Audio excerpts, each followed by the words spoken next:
નમસ્તે વિદ્યાર્થી મિત્રો, કેમ છો બધા? મજામાં ને? Okay, today I am giving you a lesson of STD 7 subject English unit 1.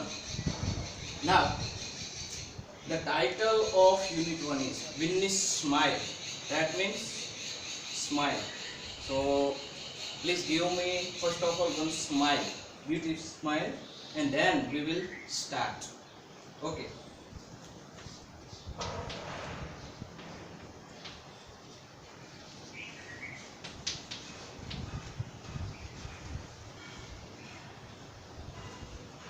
Unit 1, Winnie's Smile. Now there is one activity. Activity 1. There is one poem. You have to recite, you have to read it, and then there is some activity given below, and there is rhyming words. You have to find out from the poem. Then there are some verbs, and there's past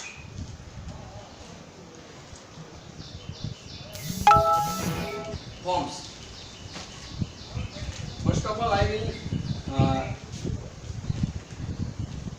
I am reading this poem.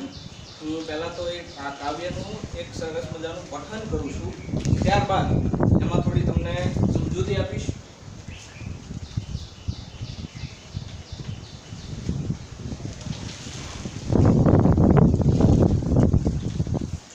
The little one, little, that means નાનું.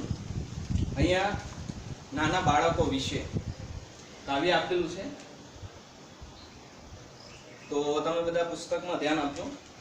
This is the bag, the little one bought. હવે આપણે આ ક્રિયાપદો શીખી ગયા છે કે ક્રિયાપદનું ભૂતકાળનું રૂપ. અહીંયા એણે જે બેગ ખરીદી હતી એ જ બેગ એની પાસે છે એવું કહેવા માંગે છે. This is the bag the little one bought ખરીદ્યું. buy નું ભૂતકાળનું રૂપ. This is the butterfly the little one caught એટલે કે કેચ નું ભૂતકાળનું રૂપ. કેચ પકડવું અને કોટ પકડ્યું. આ એ જ પતંગિયું છે જે એણે પકડ્યું હતું. This is the kite the little one flew.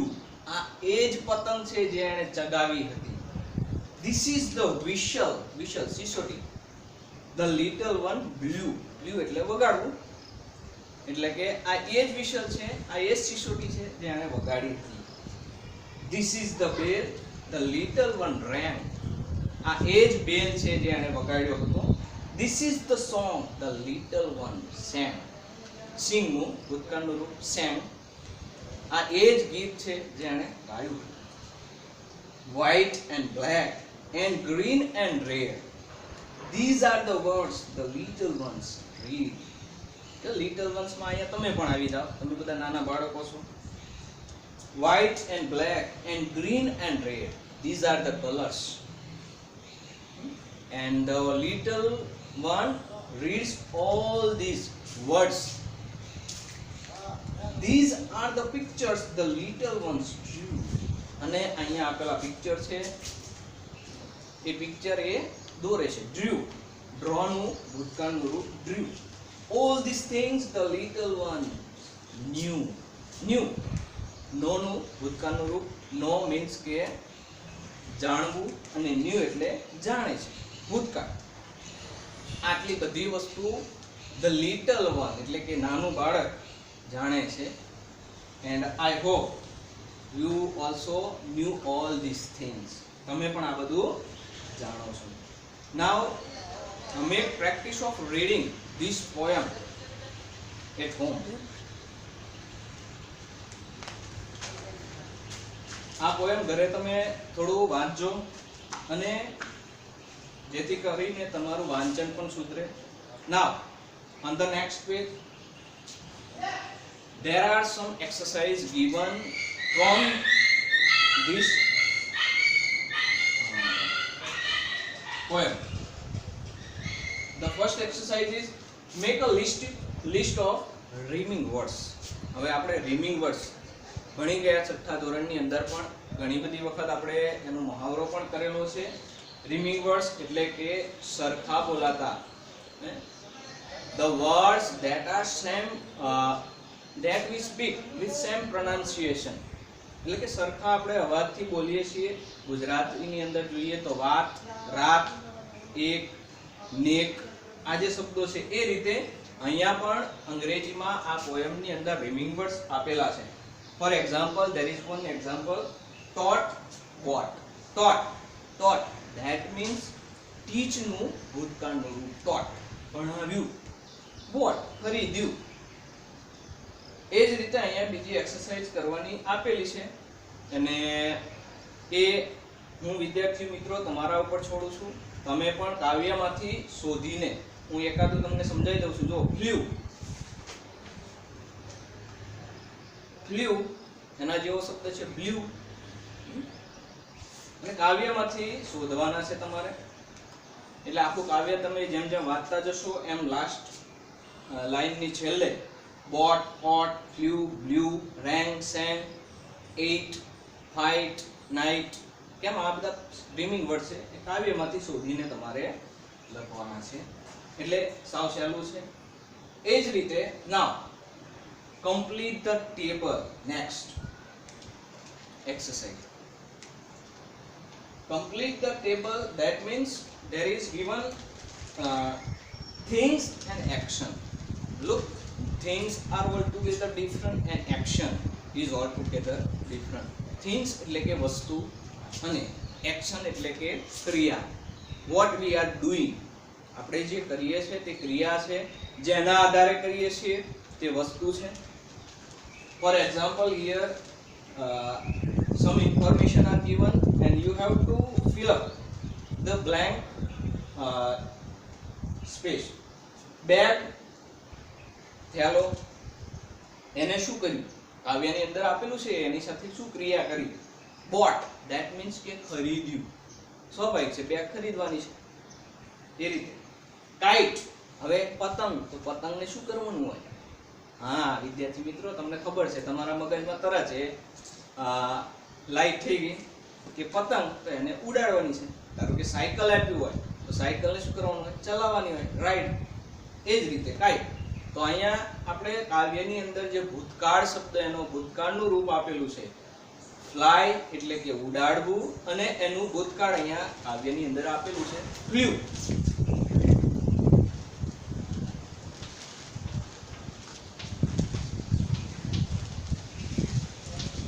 Vote,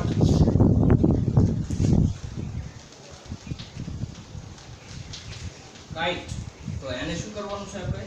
flew. Next, there is action is given.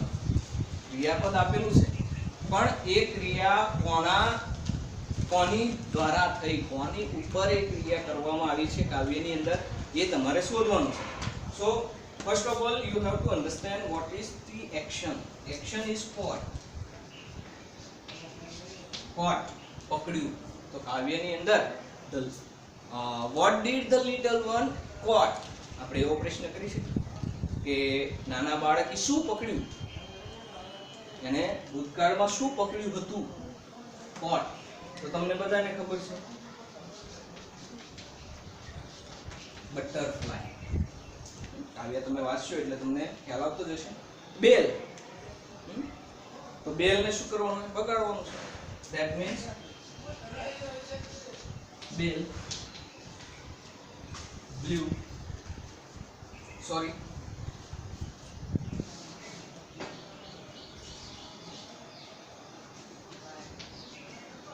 રેંગ, bell વગાડવો, રિંગ એટલે વગાડવું. બ્લુ પણ એ અર્થમાં જ વપરાય છે, પણ એને આપણે સિસોટી વખતે લઈશું, એટલે કે બ્લુ વગાડવું. હવા ફૂંકીને જ્યારે વગાડવાનું હોય ત્યારે આપણે બ્લુ શબ્દનો ઉપયોગ કરીએ છીએ. બ્લો, ફૂંક મારીને વગાડવું. જ્યારે બેલ છે આપણે આપણા હાથથી એને ખખાડીએ છીએ, વગાડીએ છીએ, એટલા માટે રિંગ એટલે વગાડવું. ઓકે, તો હવે આગળનું 2-3 બાકી છે, તમારી જાતે કરશો એટલે તમને પ્રેક્ટિસ પણ થાય, અને કોઈ પણ પ્રોબ્લેમ હોય તો તમે મને પૂછી શકો છો. I hope you have understand. Now there is activity 2. Activity 2 is altogether it is completely simple and we have already read it.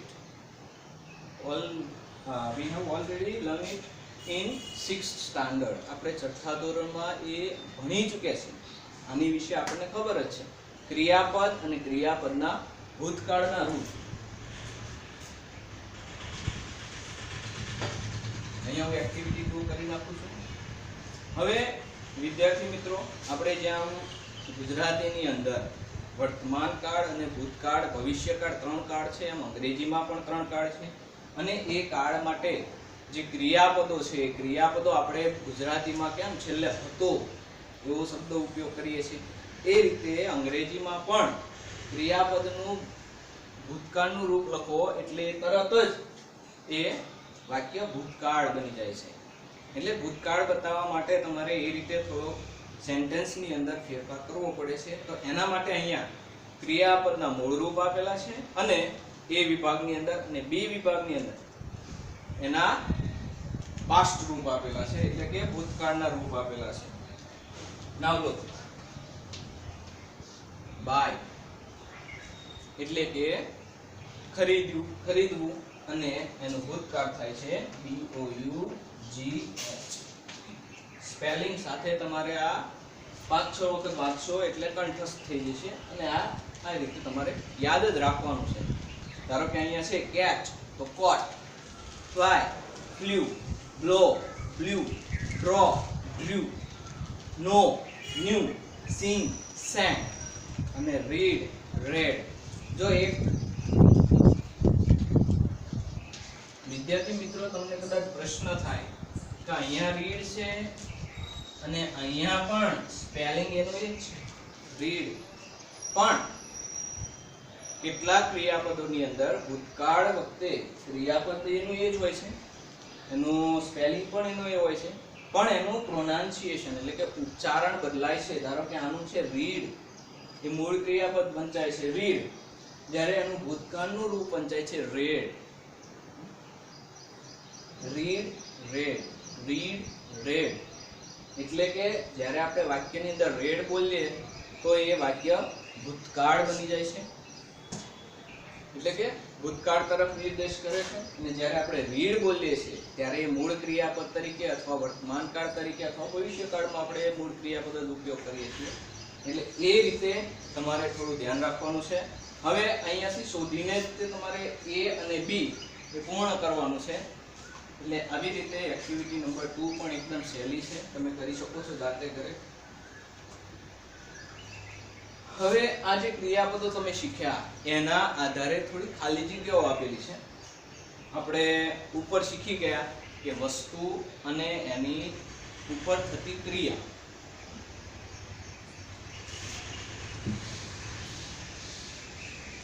Things and action. પછી એક્શન જે છે એટલે કે ક્રિયા છે, વર્બ છે, એના ભૂતકાળના રૂપ પણ શીખી ગયા. હવે અહીંયા થોડી ખાલી જગ્યા આપેલી છે. There are given some blanks.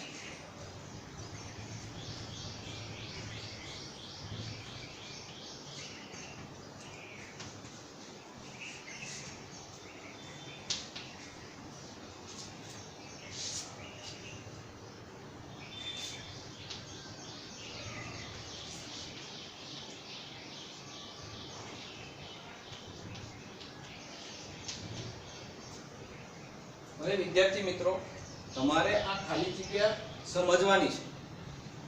જો અહીંયા માય મધર ધેટ મીન્સ મારી મમ્મી બ્લેન્ક આપેલી છે અને અહીંયા તમારે કોઈ પણ ક્રિયાપદ લખવાનું છે અને આ ક્રિયા ભૂતકાળમાં તમારે બતાવવાની છે. એટલા માટે એનો અર્થ એ થાય કે ક્રિયાપદનું ભૂતકાળનું રૂપ લખવાનું છે. Now here what is the things? Sugar. Sugar means કે ખાંડ. ફ્રોમ માર્કેટ બજારમાંથી. તો બજારમાંથી ખાંડની શું કરવાની હોય? તો ખરીદી. That is simple. એટલે કે ખરીદવું. ખરીદવું એટલે કે બાય.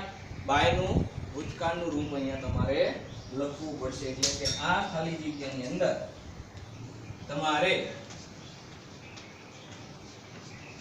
બોટ શબ્દ લખવો પડશે. બોટ ક્રિયાપદ તમે લખો એટલે આખી ખાલી જગ્યા આવી રીતે હવે પૂરી થશે. My mother bought sugar from market. Okay, got it? Next, we blank kites last Uttarayan. જો લાસ્ટ શબ્દ આપણે છઠ્ઠામાં શીખી ગયા કે લાસ્ટ, યસ્ટરડે, આ બધા જે શબ્દો છે એના આધારે આપણને ખબર પડે કે આપેલું વાક્ય ભૂતકાળ તરફ નિર્દેશ કરે છે. એટલે અહીંયા જુઓ તમે, we blank kites last